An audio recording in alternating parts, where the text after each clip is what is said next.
विद्यार्थी मित्रांनो, पालकांनो, मी डॉक्टर देवश्री महाजन माऊली career counselling तर्फे पुन्हा एकदा तुमचं सर्वांचं आमच्या यूट्यूब चॅनलला स्वागत करते।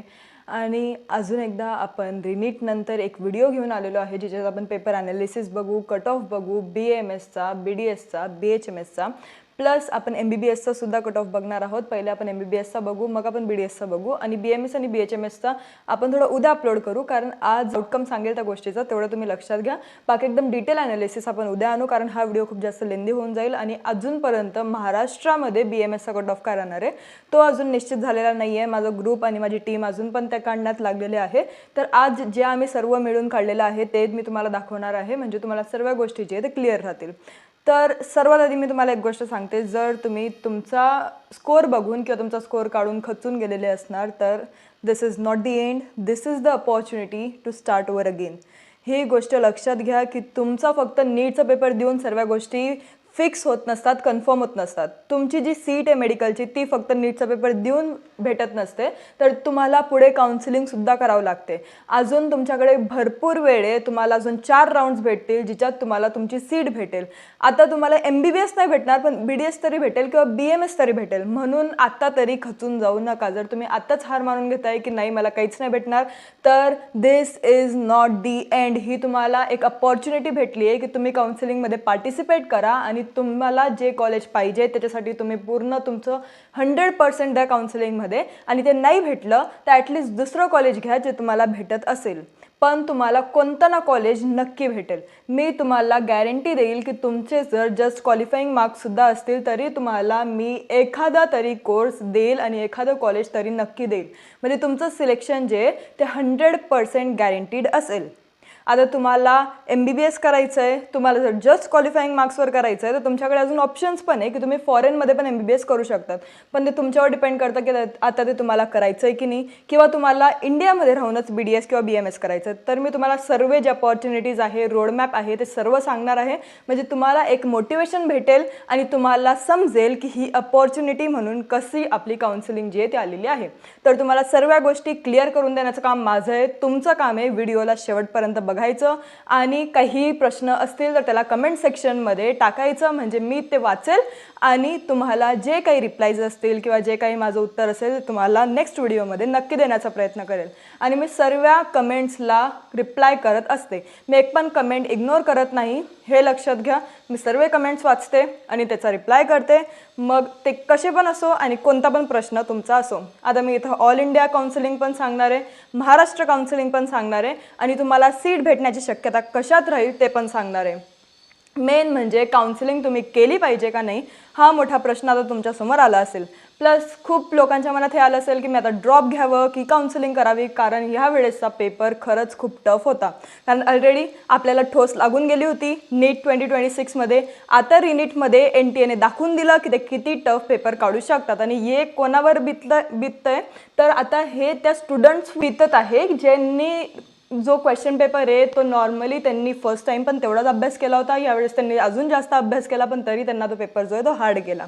तर हे नॉर्मल मिडल क्लास लोकांवरच बितत आहे, बाकी कोणाला काहीच फरक पडत नाही आहे। NTA ने दाखवलं की ते टफ पेपर काढू शकतात, पण फ्युचरशी कोणाशी खेळताय तर स्टुडंट्सशी, पण ज्यांनी खरंच चांगला अभ्यास केला होता त्यांना फिजिक्सचा पेपर थोडा टफ वाटला आणि ज्यांनी मॉडरेट अभ्यास केला होता त्यांना फिजिक्सचा पेपर व्हेरी टफ वाटला। तर आपण सर्वांचा ॲनालिसिस करून काय कट ऑफ येणार आहे ते बघूयात MBBSचा आणि BDSचा। पुढच्या व्हिडिओमध्ये मी नक्की BMS आणि BHMSचा कट ऑफ जो आहे तो आयुष काउन्सिलिंगचा घेऊन येईल। आज आपण मेडिकल काउन्सिलिंग म्हणजे MCCचा कट ऑफ बघूयात। जर तुम्हाला काउन्सिलिंग करायची असेल तर नक्की आमच्या नंबरला कॉन्टॅक्ट करा, म्हणजे तुम्हाला शेवटपर्यंत सीट भेटेल आणि शेवटपर्यंत आम्ही तुमच्या सोबत राहू याची मी तुम्हाला गॅरंटी देईल। जर तुम्ही ह्या चॅनलला सबस्क्राईब केलं नसेल तर लवकर सबस्क्राईब करा, कारण अशीच सर्व मोटिवेशनल प्लस सर्व ॲनालिसिसवाले व्हिडिओज आणि सर्व एकदम इन्फॉर्मेटिव्ह व्हिडिओज तुम्हाला ह्या चॅनलला भेटतील। तुम्हाला कुठेच दुसरं बघण्याची गरज राहणार नाही, सर्व तुम्हाला ह्या चॅनलला अपडेट होईल, तर तुम्ही इकडं तिकडं भटकणार नाही। कारण उगाच इकडचे तिकडचे सर्व व्हिडिओज बघून इकडचा तिकडचा अंक लक्षात घेऊन आपण जास्त कन्फ्यूज होतो, म्हणून कोणीतरी एक फॉलो करा। मी असं नाही म्हणते की मलाच फॉलो करा, पण कोणीतरी एक असं फॉलो करा जे खरंच तुम्हाला आवडतंय आणि जे खरंच तुम्हाला वाटतंय की यांचे व्हिडिओज जे ते डिटेलमध्ये फक्त असं फेकत नाही आहे ते काहीतरी डिटेलमध्ये आपल्याला व्हिडिओज देत आहे. तर हे लक्षात घ्या. आता तुम्हाला जर आमची काउन्सिलिंग घ्यायची असेल तर तुम्ही ह्या नंबरला कॉल करू शकतात, बोलू शकतात, तुमचे प्रश्न जे काही असतील ते विचारू शकतात. तुम्हाला जर काही अडचण असेल तर सांगू शकतात.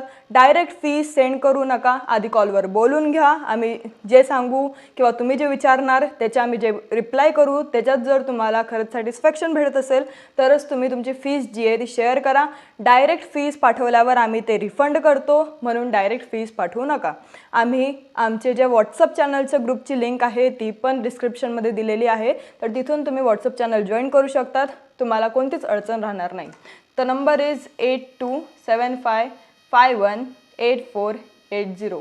या नंबरला तुम्ही कॉल करून बोलू शकतात. खाली पण तो डिस्प्ले होत असेल तर खालून पण तुम्ही ते बघू शकतात.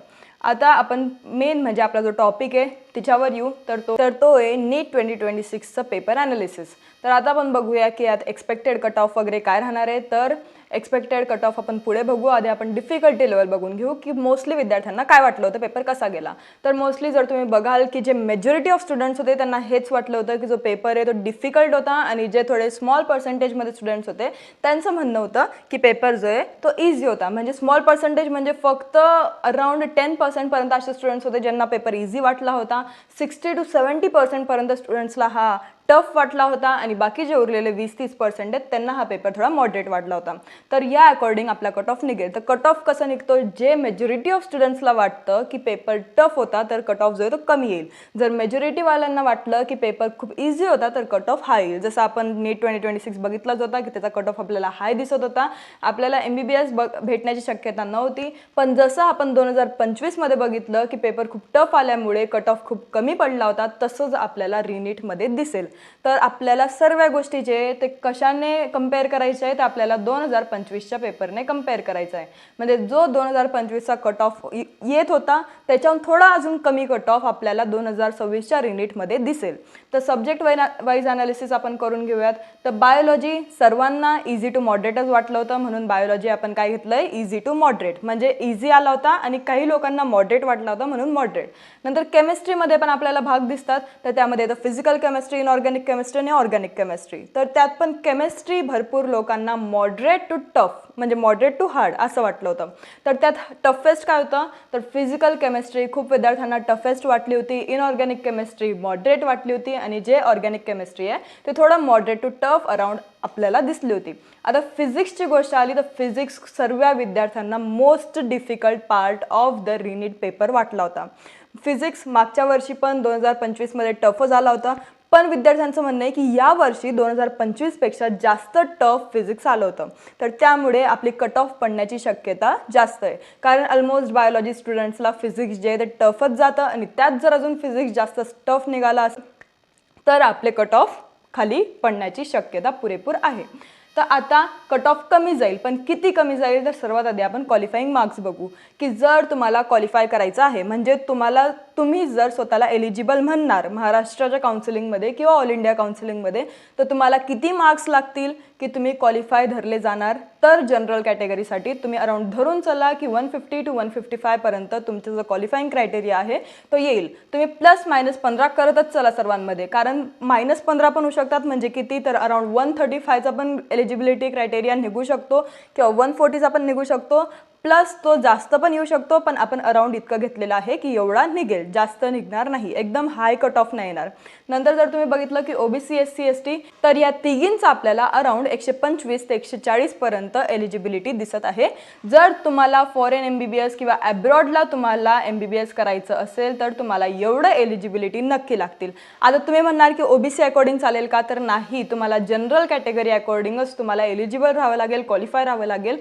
तर तुम्हाला अब्रॉडमध्ये MBBS करता येईल. तर त्याचं तुम्हाला अराउंड बजेट 25 ते 30 लाख ते 35 लाखापर्यंत जातं, वॅरीज ऑन द युनिव्हर्सिटी जे तुम्ही चूज करताय.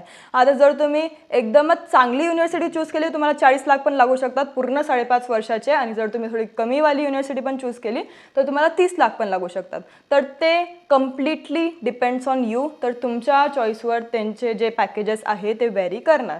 एक्सपेक्टेड कट ऑफ आपला कसा येतोय, तर लो येतोय, म्हणजे खूप कमी आपल्याला आपल्याला एक्सपेक्टेड कट ऑफ जो आहे तो दिसण्यात येतोय. आता जर गोष्ट केली तर MBBSची, तर त्याचं एक्सपेक्टेड कट ऑफ आपल्याला काय येईल कॅटेगरी वाईज, तर आपण हे all India rank wise discuss करत आहोत. म्हणजे ऑल इंडिया रँक ज्याची जशी येत आहे किंवा ज्याची जशी येईल तसेच आपल्याला इथं कॉलेज भेटण्याची शक्यता राहील.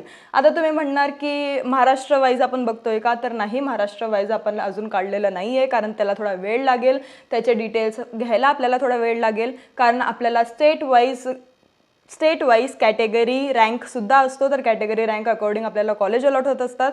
हे ऑल इंडिया रँक तुम्ही आता सध्या पुरता धरून चला, याच्यापेक्षा कमीच आपला स्टेट वाईज येतो. स्टेट वाईज जो कट ऑफ आहे तो याच्यापेक्षा कमीच येतो. म्हणजे जर तुम्हाला एवढे मार्क्स असतील तर तुमचं स्टेटमध्ये तर आरामात नंबर लागूनच जाईल, कारण स्टेट वाईज कट ऑफ कमी असल्यामुळे तुमच्या कॉलेज भेटण्याची शक्यता एकदम पुरेपूर 100% राहते. तर हे तुमच्यासाठी सेफेस्ट कोर म्हणून आपण हा व्हिडिओ बनवलेला आहे. तर जर तुम्ही URची गोष्ट केली, म्हणजे काय, अनरिझर्व्ड जनरल कॅटेगरीवाल्यांची गोष्ट केली, तर एक्सपेक्टेड मार्क्स तुम्हाला अराउंड 535 ±15 धरून चला. 535 पर्यंत जर तुमचा स्कोर असेल तर तुम्हाला कॉलेज भेटण्याची शक्यता आहे. रिनीटमध्ये 2026मध्ये तुम्हाला MBBS कॉलेज भेटेल. तुम्ही ऑल इंडिया रँकसुद्धा इथं तुम्ही MCC काउन्सिलिंगसुद्धा करू शकतात, तुम्ही स्टेट काउन्सिलिंगसुद्धा करू शकतात. डिपेंड्स ऑन युअर मार्क्स की तुम्हाला जास्त मार्क्स येत आहे की कमी मार्क्स येत आहे. शेवटी मी पूर्ण रोडमॅप एक्सप्लेन करेल की तुम्हाला कशी काउन्सिलिंग करायची आहे, ते करायची आहे का नाही हे पण सांगेल. तर शेवटपर्यंत व्हिडिओ नक्की बघा. आता OBCसाठी जर तुम्ही बघताय तर 528 मार्क्स ±15 धरून चला की तुम्हाला एवढे मार्क्स लागतील. EWS म्हणजे जे इकॉनॉमिकली विकर सेक्शनवाले स्टुडंट्स आहेत त्यांचे 10 मार्क कमीच असतात जनरल कॅटेगरीपेक्षा, किंवा 5-6 मार्क कमी असतात. फर्स्ट राऊंडला आपल्याला दिसतं की 10 मार्क कमी असतात, नंतर ते मार्क कमी म्हणजे थोडा डिफरन्स कमी होत जातो. म्हणून EWSमध्ये अराउंड 525 ±15 तुम्ही धरून चला की एवढे मार्क्स राहिले तर तुम्हाला सीट भेटेल. आता यात महत्त्वाची गोष्ट काय की तुम्हाला जे इन्कम सर्टिफिकेट आहे ते आफ्टर 1 एप्रिल 2026 नंतरचं लागेल. म्हणजे 1 एप्रिल नंतरचं तुम्हाला सर्टिफिकेट लागेल, इन्कम सर्टिफिकेट. त्याच्या आधीचं असेल तर तुम्ही त्याच्यावर डिपेंडेंट राहू नका. तुम्हाला आता नवीन इश्यू करावं लागेल आणि त्याच्याच अकॉर्डिंग तुमची काउन्सिलिंग होईल. जर तुम्ही जुनं टाकलं तर तुमचं जे रिक्वेस्ट आहे ती रिजेक्ट केली जाईल. नंतर काही प्रॉब्लेम व्हायला नको म्हणून आधीच आपल्या डॉक्युमेंटसोबत रेडी राहा. नंतर SCसाठी आहे 465 ±15, STसाठी आहे 420 ±15. एवढे तुमचे कट ऑफ जे येत आहे. आता जर तुम्ही आमची काउन्सिलिंग घेतली तर आम्ही तुमच्याकडनं सर्व डॉक्युमेंट्स आधीच रेडी करून घेतो. नंतर तुम्हाला काही प्रॉब्लेम्स होत नाही. तुमचे डॉक्युमेंट्स तुम्हाला शेअर करायला लावतो. सर्व जी आपली प्रोसेस आहे ती 1 to 1 काउन्सिलिंग होते. आपण ग्रुपमध्ये काउन्सिलिंग करत नाही. आपण जी काही काउन्सिलिंग आहे ती इंडिव्हिज्युअल स्टुडंटची काउन्सिलिंग करतो. म्हणजे जर तुम्हाला कमी पण मार्क्स असले तरी पण आपण त्याला तेवढंच महत्त्व देऊ जेवढे आपण जास्त मार्क्सवाल्या स्टुडंटला देत आहोत. असं नाही की फक्त आम्ही जास्त मार्क्सवाल्यांकडेच इम्पॉर्टन्स देतोय आणि कमी मार्क्सवाल्यांना बघतच नाही आहे, असं आपण करत नाही. आपण सर्वांना इंडिव्हिज्युअली इक्वल काउन्सिलिंग करतो. आणि तुम्ही कधी पण आम्हाला कॉल करू शकता. तुम्हाला जे काही प्रॉब्लेम्स असतील फक्त तुम्हाला एकदा व्हॉट्सअपला मेसेज करायचा आहे. जेव्हा आम्हाला वेळ भेटतो आम्ही तुम्हाला नक्की कॉल करतो आणि तिच्यावर तुम्हाला सर्व तुमचे डाऊट्स जे आहे ते क्लिअर करायचे आहे. तर तुम्हाला फक्त काय करायचं आहे तर पेड काउन्सिलिंगसाठी तुम्हाला या नंबरला कॉल करून जे काही तुमचे प्रॉब्लेम्स असतील ते डिस्कस करून तुमचं स्टेट, तुमचं मार्क्स, तुम्हाला कोणता कोर्स पाहिजे आणि तुमचं कॅटेगरी, तर हे तुम्हाला फक्त 4 गोष्टी सांगायच्या आहे.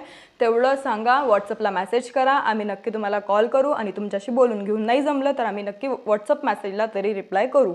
नंतर आम्ही फक्त एक स्कॅनर टाकू. तुम्हाला जी काही आमची फीज आहे ती तिथं पे करायची आहे आणि नंतर तुमचं पूर्ण काउन्सिलिंग आमच्या हातात येईल.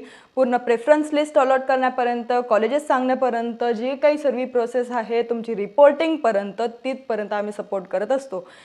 अजून तुम्ही जर कॉलेजला पोहोचले, जर कॉलेजला पण तुम्हाला काही प्रॉब्लेम्स येत असतील तर तिथं पण आम्ही तुमचा प्रॉब्लेम सॉल्व करण्याचा प्रयत्न करत असतो. पर्यंत आम्ही पूर्ण तुमची पुरेपूर हेल्प करतो. आता आपण बघू BDSचं काय, all India Kota expected cut off. तर MCC काउन्सिलिंग आपण MBBSचं पण डिस्कस केलं, आपण BDSचं पण डिस्कस करू. मी ऑलरेडी तुम्हाला सांगितलं की महाराष्ट्रामध्ये जो कट ऑफ आहे तो कमी जाईल with respected to this all India quota counselling किंवा all India rank cut off. तर आपण आता बघू की BDSचा काय येतोय. तर कॅटेगरी वाईज जर तुम्ही बघणार तर जनरलचा आपल्याला अराउंड 490 ±15 तुम्ही धरून चला. रँक तुम्ही बघू शकतात की 70,000 to 80,000 पर्यंत आपल्याला 2025मध्ये BDS भेटलं होतं. तर आता ते मार्क्स किती रँकला येत आहे तर 490 हे जे मार्क्स आहे ते ह्या रँकला आपल्याला दिसत आहे यावर्षी. नंतर OBCसाठी 475 ±15, EWSसाठी 475, SCसाठी 400 आणि STसाठी 340 मार्क्स आपल्याला दिसत आहे. तुम्हाला जे ऑल इंडिया रँक आहे ते ह्या साईडला दिसतच असेल, तर इथं तुम्ही रँक जी आहे ती बघू शकतात. आता नेक्स्ट गोष्ट आपण काय डिस्कस करणार आहोत तर रोडमॅपमध्ये तुम्हाला काय आता मोठा डाऊट असेल तर रोडमॅपमध्ये एक तुम्हाला डाऊट असेल की आता आम्ही काउन्सिलिंग करावी की नाही करावी. तर तुम्हाला काउन्सिलिंग करायची आहे का नाही हे तुम्हाला कसं कळेल. जर तुमचे मार्क्स अराउंड 300च्या वर असेल तर तुम्ही सोबत काउन्सिलिंग पण करा, तुम्ही सोबत रिपीटची तयारी पण करा.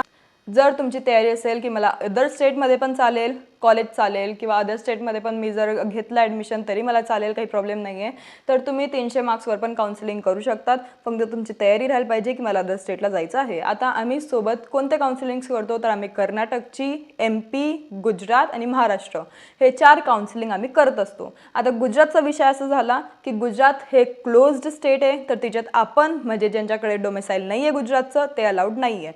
फक्त गुजरात डोमिसाईलवाले स्टुडंट्स इथं गुजरातला अलाउड आहे. राहिली गोष्ट कर्नाटकची तर ते ओपन स्टेट आहे, MP ओपन स्टेट आहे, महाराष्ट्र क्लोज स्टेट आहे. महाराष्ट्राला आपल्याकडे डोमिसाईल राहिलं पाहिजे आणि MP आणि कर्नाटकला तुम्ही तिथे ॲडमिशन घेऊ शकतात without any relevance to your category किंवा तुमचं डोमिसाईल कुठलं पण असो तुम्ही तिथं ॲडमिशन घेऊ शकतात, कारण तिथं तुमच्यासाठी रिझर्वड असतं. म्हणजे ओपन स्टुडंटसाठी तिथं रिझर्वड सीट्स असतात.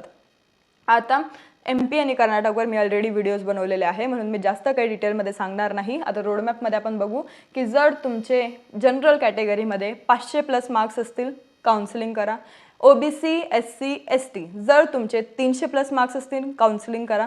मेन म्हणजे SC आणि STमध्ये जर तुमचे अराउंड 280+ असतील मार्क्स तरी काउन्सिलिंग करा. काउन्सिलिंगमध्ये मी म्हणते सर्वांनी उतरलं पाहिजे जे लोक एलिजिबल आहे. म्हणजे तुमचे 150+ पण मार्क्स असतील तरी तुम्ही काउन्सिलिंगमध्ये उतरा. तुम्हाला काय करायचं आहे फक्त रजिस्ट्रेशन फॉर्म भरायचा आहे आणि फक्त काउन्सिलिंग करायची आहे. बाकी नंबर लागेल नाही लागेल याची गॅरंटी आम्ही घेतो. जर तुमचे कमी पण मार्क्स असतील, फक्त तुमचा बजेट जर थोडा जास्त असेल तर तुमचा नंबर लावून देण्याची पूर्ण पॉसिबिलिटी आम्ही तुमचा नंबर लावून देऊ. तुम्हाला काहीच टेन्शन घ्यायचं नाही आहे, कारण आम्ही एकूण एक कॉलेज बघून आलो आहे. आम्हाला माहिती आहे कोणतं कॉलेज कसं आहे, तुम्हाला कोणतं कॉलेज पाहिजे आणि तुम्हाला कोणतं कॉलेज प्रॉपर राहील हे पण आम्हाला माहिती आहे. कारण मोस्टली सर्वच कॉलेज चांगले नसतात. बाकीचे कॉलेज असे पण असतात जिथं लेक्चर्स होत नाही. तर आम्ही कॉलेजेस बघून आलो आहे म्हणून आम्हाला प्रॉपर सर्व नॉलेज आहे. म्हणून तुम्ही तुमची काउन्सिलिंगबद्दल कोणताच डाऊट घेऊ नका. जर ती आमच्या हातात आली तर तुमचं पूर्ण काउन्सिलिंग प्रोसिजर एकदम ट्रान्सपरंट राहील आणि तिथं काहीच तुम्हाला इश्यू येणार नाही. नंतर जर तुम्हाला आता काउन्सिलिंग करायची तर कशी करावी. जर तुम्हाला ऑल इंडिया कोटामध्ये काउन्सिलिंग करायचे तर तुम्हाला MBBSसाठी MCCमध्ये अप्लाय करावं लागेल. जर तुम्हाला आयुषसाठी करायची आहे म्हणजे जर तुम्हाला BAMS पूर्ण ऑल ओव्हर इंडियामध्ये काउन्सिलिंग करायची आहे तर तुम्हाला AACCC थ्रू आयुष काउन्सिलिंग करावं लागेल. हे 2 वेबसाईट असतात. नंतर तुम्हाला जर स्टेट वाईज काउन्सिलिंग करायची आहे तर सर्वांचे वेगवेगळे वेबसाईट्स आहे. आता ते डिपेंड करतं. आता सर्वात महत्त्वाची गोष्ट जे MCCचा कट ऑफ आहे तो जास्त जात असतो, कारण MCCमध्ये फक्त स्टेट वाईज 15% सीट्स रिझर्वड असतात. आपल्याला स्टेट काउन्सिलिंगमध्ये जर तुमच्याकडे डोमिसाईल असेल महाराष्ट्राचं तर तुम्हाला 85% सीट्स तुमचे रिझर्वड भेटतात. म्हणजे तुम्हाला 85%मध्ये खेळता येतं. पण तसं MCCमध्ये राहतं का? नाही. MCCमध्ये आपल्याला फक्त 15% सीट्स भेटतात आणि आपल्याला तेवढेच 15% सीट्समध्ये खेळावं लागेल. म्हणजे कट ऑफ जास्त जाईल कारण सीट्स कमी आहे. आणि ऑल इंडिया काउन्सिलिंगमध्ये कट ऑफ जास्त असल्यामुळे स्टेट काउन्सिलिंगमध्ये कट ऑफ कमी जाईल कारण सीट्स खूप जास्त आहे. त्यात ह्यावर्षी MBBSचे नवीन सीट्स पण ॲड झाले आहेत, तर तुम्हाला जे चान्सेस आहे ते जास्त आहे. म्हणून काउन्सिलिंग सोडू नका, नक्की काउन्सिलिंग करा, हार मानू नका. तुम्हाला अजून पण तुमच्या हातात 4 ते 6 महिने आहे. तर 4 ते 6 महिन्यांमध्ये तुम्हाला कोणतं कॉलेज भेटेल हे कोणीच सांगू शकत नाही, कारण लास्टला खूप विद्यार्थी काउन्सिलिंग सोडून देतात. तर जे विद्यार्थी उरलेले आहेत त्यांना चांगलं कॉलेज भेटून जातं. तर बाय लक सर्व काउन्सिलिंग होत असते. तसंच AACCCमध्ये पण तुम्ही जर बघणार तर यामध्ये सर्व जे ऑल इंडिया कोटा काउन्सिलिंग आहे, जसं समजून घ्या MCC आणि AACCC, यात तुम्हाला कोणते कॉलेजेस दिसतील तर MCCमध्ये तुम्हाला BHU, नंतर DU, नंतर AIMS, जिपमर, हे सर्व कॉलेजेस तुम्हाला प्लस जे सर्व डीम्ड कॉलेजेस आहे आणि 15% गव्हर्नमेंट कॉलेजेस आहे ते सर्व तुम्हाला MCCमध्ये भेटत असतात. आणि राहिली गोष्ट AA-CCची तर तुम्हाला NIA जयपूर नंतर गोवा हे सर्व जे कॉलेजेस आहे प्लस जे डीम कॉलेजेस आहे आणि 15% गव्हर्नमेंट कॉलेजेस आहे BAMS BHMSचे ते तुम्हाला AA-CCमध्ये भेटत असतात. हेच डिफरन्स असतं ऑल इंडिया कोटाचं आणि स्टेट काउन्सिलिंगचं. स्टेट काउन्सिलिंगमध्ये तुम्हाला private colleges plus semi government colleges plus जे काही 85% गव्हर्नमेंट कॉलेजेस आहे ते तुम्हाला स्टेटमध्ये भेटत असतात. प्रायव्हेट कॉलेजेस तुम्हाला ऑल इंडिया कोटामध्ये दिसेल का? नाही. ऑल इंडिया कोटामध्ये प्रायव्हेट कॉलेजेस नाही राहत. प्रायव्हेट कॉलेजेस जे आहे ते स्टेट काउन्सिलिंगमध्ये 100% राहतात. म्हणजे तुम्हाला प्रायव्हेट कॉलेजेसची भेटण्याची शक्यता खूप जास्त राहते. त्यात तुमचं जर कॅटेगरी वाईज सर्टिफिकेट असेल तर तुम्हाला तिथं तुमचं जे काही बोनस असेल किंवा जे काही रिझर्वेशनचे बेनिफिट्स असतील ते तुम्हाला भेटेल. म्हणजे तुम्हाला तिथं स्कॉलरशिप भेटेल आणि तुम्हाला फीस पण कमी लागेल. याशिवाय जर तुम्हाला कोणता पण डाऊट असेल तर ते तुम्ही कमेंट सेक्शनमध्ये सांगू शकतात. तुमचे सर्व डाऊट्स जे ते क्लिअर केले जातील. मी दिल्या गेलेल्या नंबरवर तुम्ही आमच्या टीमला कॉन्टॅक्ट करू शकतात. आमची टीम जे ते तुमच्यासोबत कॉन्फरन्स ठेवेल आणि तुमचे सर्व जे डाऊट्स आहेत ते सर्व क्लिअर होतील. नंतर तुम्हाला व्हॉट्सअपला त्याआधी एक मेसेज करायचा आहे जे मी गोष्टी सांगितल्या त्याच्या, आणि ज्यांनी व्हिडिओ शेवटपर्यंत बघितला त्यांना सर्व गोष्टी ऑलमोस्ट क्लिअर असतील आणि आता तुम्ही काउन्सिलिंगमध्ये उतरण्यासाठी तयार आहात. एवढं मनात धरून चला. आणि ही वेळ आता एंड करायची नाही आहे, तर ही वेळ आता स्टार्ट करायची आहे. तर प्लीज फोकस ऑन काउन्सिलिंग, कारण काउन्सिलिंगमध्ये काही पण होऊ शकतं. नो वन नोज की काय होणार आहे. So all the best for the NEET counselling. आणि तुम्हाला कॉलेज नक्की भेटेल म्हणून एक ऑपॉर्च्युनिटी म्हणून चाला. तुमचे होप्स सोडू नका आणि ह्या यूट्यूब चॅनलला नक्की सबस्क्राईब करा आणि नोटिफिकेशन ऑन करा. म्हणजे तुम्हाला सर्व नोटिफिकेशन्स जे नोटिफिकेशन बारमध्ये भेटतील. तुम्हाला इतकं मध्ये येण्याची गरज नाही आहे. काही पण डाऊट असेल नक्की कळवा. धन्यवाद.